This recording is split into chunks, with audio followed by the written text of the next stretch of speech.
To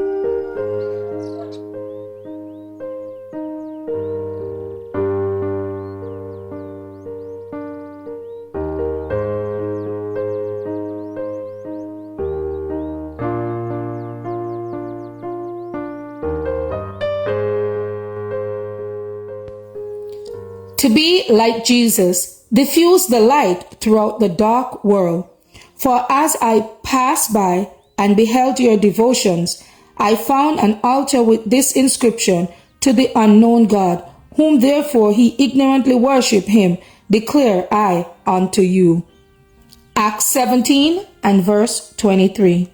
Jesus taught his followers that they were debtors both to the Jews and the Greeks, to the wise and the unwise, and gave them to understand that race distinction, caste, any lines of division made by human beings were not approved of heaven, and were to have no influence in the work of disseminating the gospel. The disciples of Christ were not to make distinction between their neighbors and their enemies, but they were to regard every person as a neighbor who needed help, and they were to look upon the world as their field of labor, seeking to save the lost.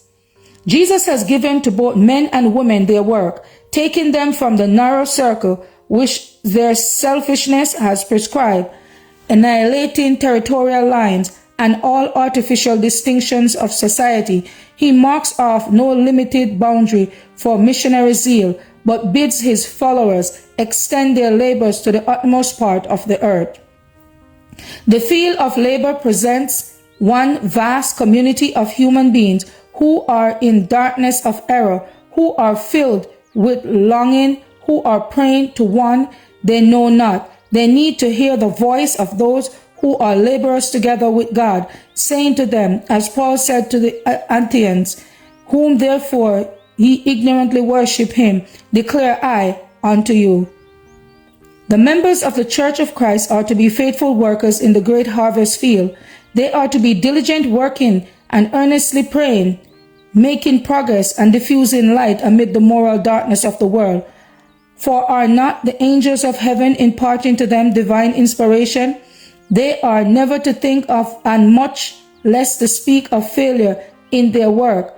They are to be filled with hope, knowing that they do not rely upon human ability or upon finite resources, but upon the promised divine aid, the ministry of heavenly angels who are pledged to open the way before them. Angels of God will break the way before us, preparing hearts for the gospel message, and the promised power will accompany the laborer, and the glory of the Lord shall be their reward. To be like Jesus, November 19th. As for me and my house, we will serve the Lord. Thank you all for listening, and please join us once again tomorrow for your daily devotional reading. God bless.